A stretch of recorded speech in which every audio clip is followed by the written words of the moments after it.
Hey, book lovers. My name is Em, and I want to talk about books. And cats.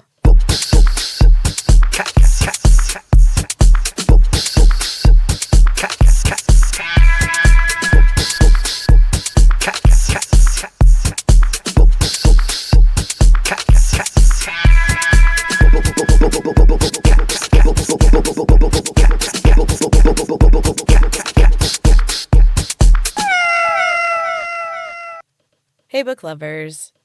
So, I've been on a bit of a book buying binge lately, which, considering the size of my to read shelf, is kind of becoming a bit of a problem. But it's also just so nice. I remember as a kid that I rarely got books of my own. I would get them at Christmas, but most of the time I went to the library.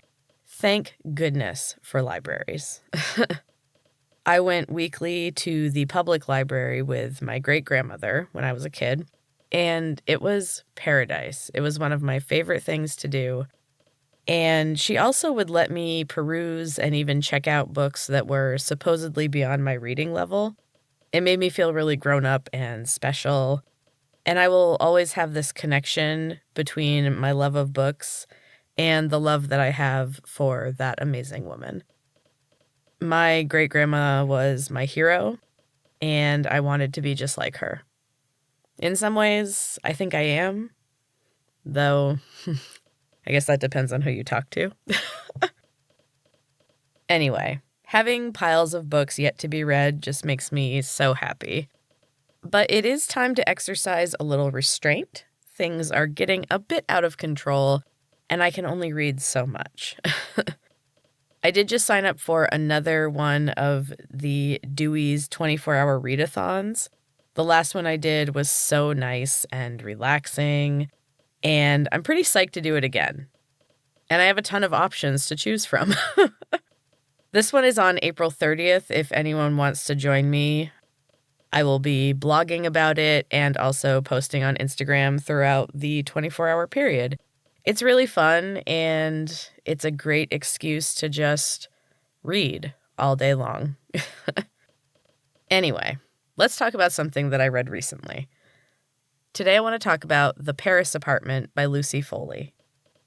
So she has a bunch of books, and I'm really interested to read more of her work. This one was really enjoyable. I felt like I did know some of the twists super early on.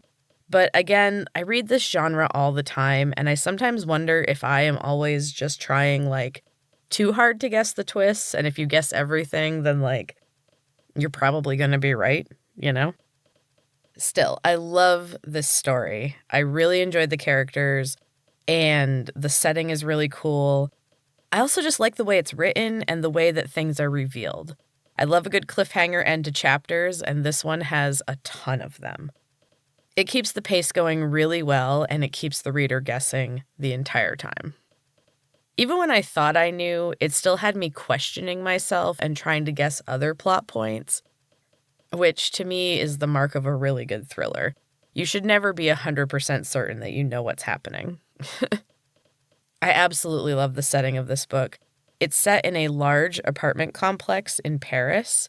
Large building-wise. It only has a few apartments, but they're all very, very big. It's hidden securely behind a locked gate and an unclimbable wall that even has razor wire on the top of it. The building is super old, and it was once a single home. There are interesting nooks and crannies all over the place, like an old maid's quarters in the attic, a dumbwaiter, a creaky old elevator, and a massive wine cellar filled with really expensive wine. There's also a small shack on the property where the concierge lives, a strange old woman who is always just appearing around corners and seems to hear everything that goes on in the apartment building. Plus, what apartment building has a concierge? Do people have that? Anyway, she is someone who has the power to decide who can and cannot enter the premises. Only the people who rent the apartments have keys. Otherwise, you have to get past her to get in. I don't know if that's normal. I've always lived in pretty rural places, and the apartments are just Old houses that have been split up. Definitely, definitely no fences or gates or anything like that. Inside the apartments are quite an odd cast of characters. We have Sophie, who lives in the penthouse with her husband. He's the owner of the property, and he's rarely around. When he is a severe man who is never satisfied, and she has to try and keep her youthful appearance or else. She's already around 50, and her perfection is a constant battle. Not a life I would want to lead. The fourth floor houses two young women, Mimi and Camille. Mimi's a bit odd and secluded. She grew up in a Catholic school and has never been allowed to associate with boys. Camille is having a great time, and she has a bunch of hookups. She's always going out with friends. She's far from self-conscious about her body, and Mimi envies her in a lot of ways. The first floor is the home of a couple, Antoine and Dominique. The man is an angry drunk, and his wife is a flirt with no respect for her husband. He's falling apart, and he does a lot of embarrassing things or goes into crazy rages. You don't see much of the wife. She is leaving him at the beginning of the book. I wonder why. Anyway, on the second floor is the apartment of a young man named Nick. He works in technology, and he lives very sparsely. His main possession is a Peloton that he rides way too much to try and deal with his stress. Everybody has their vice. So it's the third floor apartment that is the center of the building, as well as the focal point of the story. It has a few inhabitants. Nick has a friend named Ben Daniels, who he met in college, and they connect again years later. Ben is a journalist, and he's looking for a place to live, and Nick invites him to move into the empty apartment on the third floor. And that decision changes everything. When the story begins, Ben's little sister Jess shows up at the apartment building's gate. She's pretty rough around the edges and running away from her own problems. Ben leaves her a voicemail saying he'll buzz her in when she gets there, but by the time she arrives, the apartment on the third floor is abandoned. Ben is nowhere to be found. And she's stuck dealing with the concierge and trying to find a way into the building. So having nowhere else to go and assuming that Ben will show up, Jess stays in the apartment, and she tries to find out who saw Ben recently and what he had been up to. This proves more difficult than she expected. None of the other inhabitants of the large house are being very forthcoming. In fact, most of them are quite hostile towards her. And then she stumbles upon them having a meeting, in which she hears her own name and her brother's. Now, the inhabitants of the building are vastly different, and they appear to have nothing in common, which leads to the question, what exactly are they meeting about? It is hard to know who Jess can trust as this incredible thriller unfolds. I'm not going to say any more. I don't want to ruin any of the story, but I highly recommend that you read The Paris Apartment by Lucy Foley. It is excellent. So before I take a break, I did want to mention this thing that Andy sent me the other day that I found really interesting. It's a random graphic about contranyms. And I didn't know what a contronym was. I'm sure some of you probably do, but I found it kind of interesting. So a contronym is a single word that has two contradictory meanings. So they are their own opposite. They are quite rare, and here's a handful of them as an example. So we have apology, which is a statement of contrition for an action or a defensive one. Another example is bolt, so to secure or to flee. Another is dust, to add fine particles or to remove them, that type of thing. I found it really interesting. I'd never heard of contronyms before, and I thought it was kind of cool. I will try to remember to share a picture on Instagram of this list in case you want to see all of the examples. It's kind of neat if you're a word nerd like me, which if you're listening to this podcast, I'm guessing you're kind of a word nerd. Or a cat nerd, either way. So now I'm going to take a quick break. And when I come back, I have a brand new chapter of Heart of the Storm for you. We're still plugging along. Been a few weeks, but we are getting very close to the end of this story. And I'm really excited about it. Be right back. And we're back. So as I said before the break, I have a new chapter of Heart of the Storm. We're getting very close to the end. I'm not sure what I'm going to do after that. I do have ideas for the second book, and I might just keep writing. This chapter a week thing has been working out pretty well for me. I have a lot of editing to do on this book, but it is the longest book that I have written in quite a while. And that's really nice, because I definitely have had some rough times where I have believed that I would never write again. So it's really nice to not be in that position right now. Anyway, here is chapter 45 of Heart of the Storm. Harper was filled with rage. She wanted to scream and lash out. She wanted to punch her mom in the face and run for her life. She wanted to do something, anything. But she remained rooted in place. In fact, her roots were digging in deeper. She was planted. This was it. The pain from Thea's ascent was terrible. It cut deep and burned her. The pain was hot, and it radiated through her entire trunk. She tried to reach down and swat her away, but her limbs were almost fully formed branches now. There was very little left of Harper. Just her consciousness. Harper could not wait for it to pass. To be capable of thought but rooted to one place forever was her idea of a nightmare. In fact, it was an actual nightmare that had plagued her for her entire life. She had always known. Somewhere deep in her mind, Harper had always known her fate.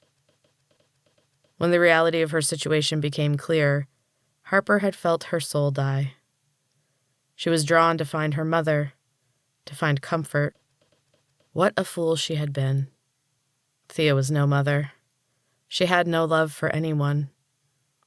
There was no comfort to be had. Harper's birth mother acted solely for her own benefit. And it was then that she gave in. Her end had been determined from the beginning. She was a sacrifice. Harper had been told how important she was, but to her, it felt like a waste. Another wave of pain sliced into her, higher up this time. Harper wanted to scream. It took an incredible amount of effort, but the sound that finally came up was worth it. Harper roared with every fiber of her rapidly growing body. Thea was caught off guard and almost thrown from her daughter's trunk. She pulled tighter and held on until the worst of it had passed. Then she kept climbing. Harper's trunk trembled with each lash. It made Thea smile. She got a little thrill from it, a burst of extra power that kept her climbing. She paused to soak it in. She closed her eyes and felt the energy flowing through her veins. Because of this, she didn't see Cerise coming. The lithe blonde girl shimmered as she shot through the water and knocked into Thea with all of her strength. There was a crack of electricity, and Cerise's skin burned. She knocked Thea away from Harper. Thea let go of her vicious rope and tumbled into the darkness. Cerise had just a moment to pause before Thea came hurtling back at her with a scream of rage. She entwined her fingers in the girl's long, beautiful hair and yanked her away from Harper. The girl had just enough time to cry out before Thea yanked hard. The sickening crack was muffled by the water, and Cerise was silenced. Thea smirked as she detangled her fingers from the girl's hair and let her fall. Cerise's body drifted slowly into the darkness. For a moment, the body burned with a bright blue flame, turning the water around her body into a stream of silver bubbles. Thea watched for a moment. She'd never seen anything like it before. Apparently, the River Queen had not given up all of her secrets. There was river magic unknown to Thea, and for a moment, it drew her in. She was spellbound and unmoving. It was then, with a primal scream of rage, that Nim hurtled through the darkness in a flash of blue light and wrapped herself around Thea.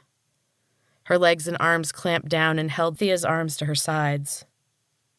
Thea thrashed and screamed, but she was out of her depth. This was still Nim's realm. Her new, more earthbound body just gave her extra strength to hold back Thea's powers. It was still a struggle. Thea was immensely powerful and had turned all of her rage against her captor. Nim could feel her grip slipping. Then a silver stream of bubbles ensconced them and lifted them upward at an alarming rate.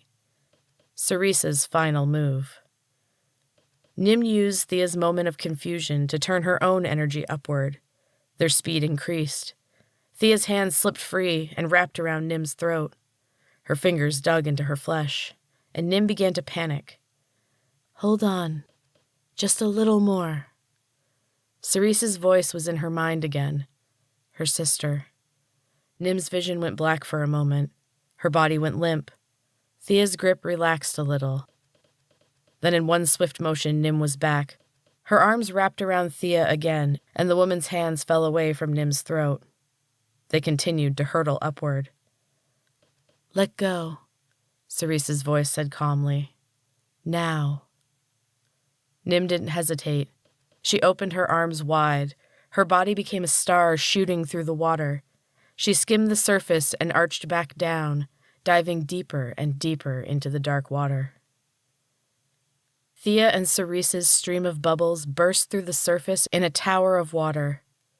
Thea began to scream as the air hit her lungs. They kept rising. She could see the entire valley, or at least where the valley lay under the thick smog she had brought in her wake. The bubbles were thinning. The girl's spirit was finally fading.